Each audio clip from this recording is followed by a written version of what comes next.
What's good? It's Wrestling King here. Today I'm going to be going over the official Saturday night's main event card. I'm going to give you my official preview and predictions.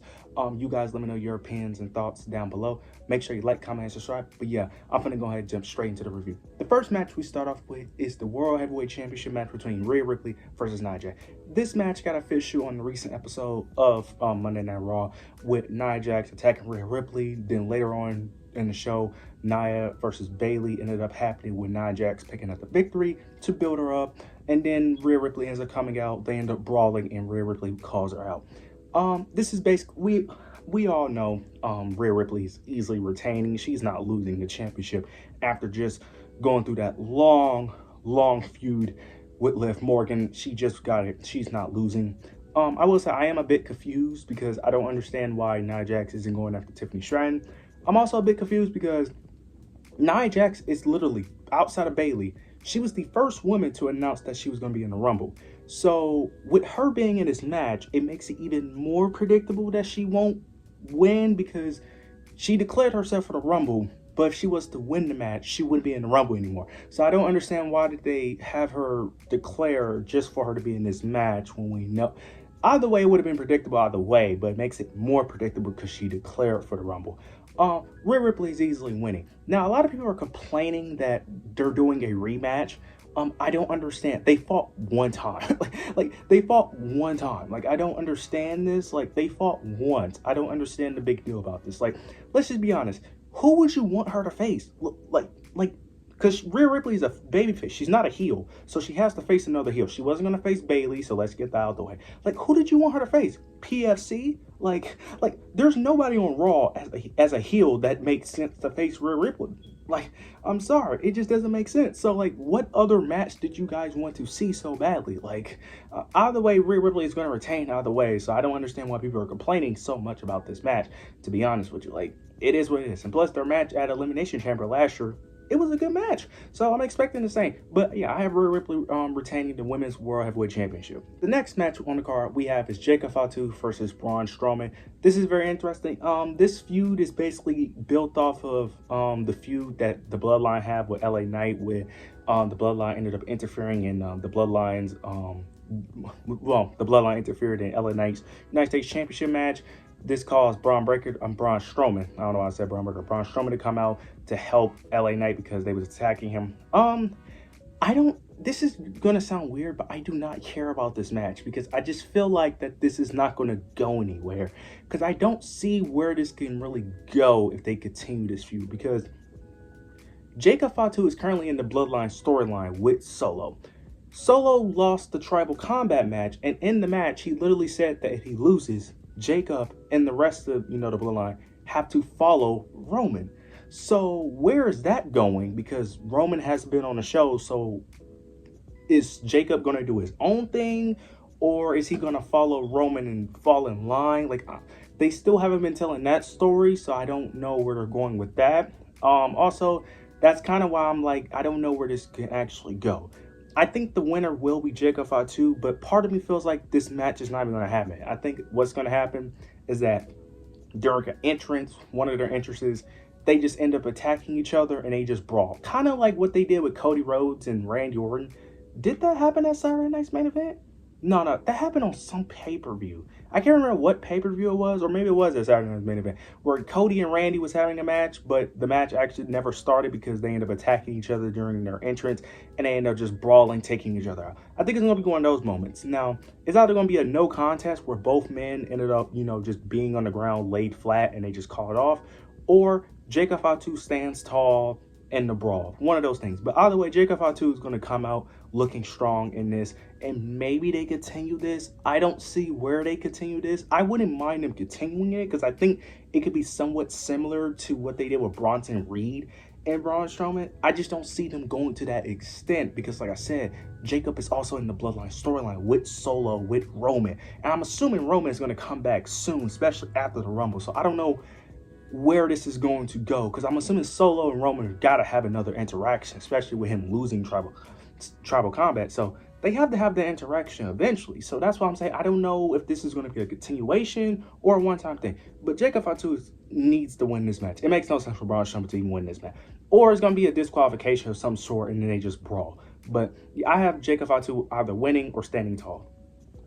Next, we end up getting the contract signing for the WWE Championship between Cody Rhodes and Kevin Owens. This is very interesting with Shawn Michaels as a guest. This is very interesting because I feel like the only reason you would have this is if something's going to happen where someone gets attacked. Now, the main thing I thought of was it is in Shawn Michaels' hometown. And if you want to give Kevin Owens more heel heat, just have him hit a pile driver on Shawn Michaels. The only thing is, I don't know how he does that because Cody Rhodes will be in the ring. So the only way he will be able to do that is if he takes out Cody and then hit the pile driver. But I don't see WWE booking that because they book Cody very strong. And even if they do have a brawl, I don't know if he's going to come out on top, because if they do that, I feel like KO will come out on top on the Go Home show instead of here. Because typically, Go Home shows, whoever stands tall in a championship match typically lose. So I feel like they would just do that on the Go Home show instead of doing it here. I'm going to have a wild prediction. I think nothing happens. I think it's going to be a little altercation and they're just going to be a typical brawl. Now, what I would want to happen is that he stands tall against Cody and he power driver Shawn Michaels. But I see Cody Rhodes and KO having a brawl and Cody puts him through a table. That's my prediction for this. I hope I'm wrong, but that's the only way I see this playing out, if I'm being honest. Now we end up getting Braun Breaker versus Sheamus for the IC title. This is very interesting. Clearly, the story that they're telling is Braun Breaker being, the dominant, arrogant heel, and Sheamus being the beloved babyface chasing after the title he has never won.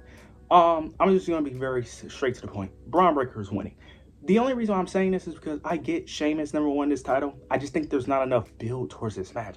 I think whenever Sheamus does win the IC title, they're going to actually build towards this match and actually put more thought and more story into it.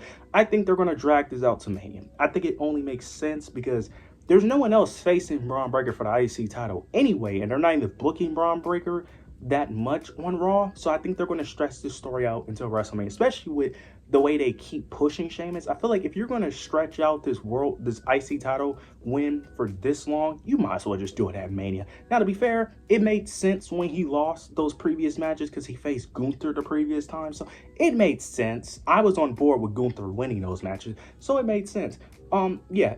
I just don't see a world where Sheamus finally wins it on Saturday night's main event with little build. I just don't see it. I think they're going to do it at WrestleMania, and that's when he finally gets that big moment of him finally winning the Intercontinental title, finally winning the championship he has never won. But I think Braun Breaker is going to win this match, build him some momentum, give him some more credibility, and then when Sheamus finally dethrones him, it'd be a bigger moment at WrestleMania. That's what I think is going to happen. But I have Braun Breaker retaining his Intercontinental Championship.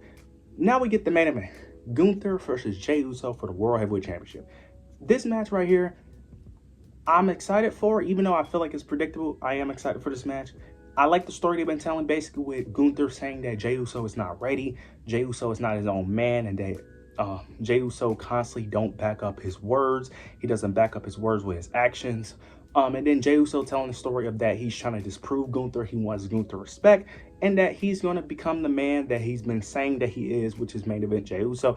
He's going to finally become champion. Well, he became champion, but he's going to become a world champion. I like the story they've been telling here, but I think it's very obvious that Gunther is winning. I just don't see a world where they put the title on Jey Uso. I just don't see it, especially with the way Gunther's title reign has been. I don't think they've done the best job with it. And I think they could do more. Plus, I think Gunther is going to walk into Mania with it. Because if Jey Uso wins, there's no way he's holding it until Mania. I just don't see a world where Jey Uso is world champ towards Mania. So either he'll win and then lose it right back to Gunther very soon, or Gunther's winning. I just don't see a world. Now, I saw something in the comment section of another YouTuber that someone ended up saying that potentially Drew McIntyre can interfere in this match, which I could actually see happening.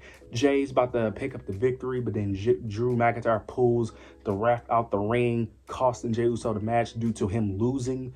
I think it was, losing on Raw Netflix, getting his payback. So I could actually see that. Actually, that's my prediction. Yeah, I think that's how you do it. You protect Jey Uso by having someone interfere in a match. Because having Gunther just beat him clean kind of just that's the end of the story there. I'm sorry, like that's the end of the story. Like, I'm sorry, that's just the end of the story. Like, I'm just gonna be honest with you.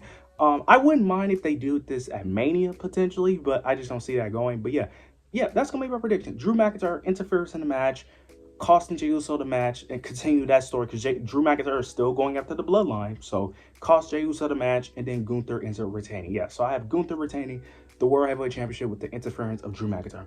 Overall, I would say I am less excited about this Saturday night's main event than the last Saturday night's main event. But overall, I think it'll be a fun, good little show to get us through the weekend to then eventually get to the Royal Rumble. But overall, you guys let me know your thoughts and opinions down below. Make sure you like, comment, subscribe. But yeah, that's it.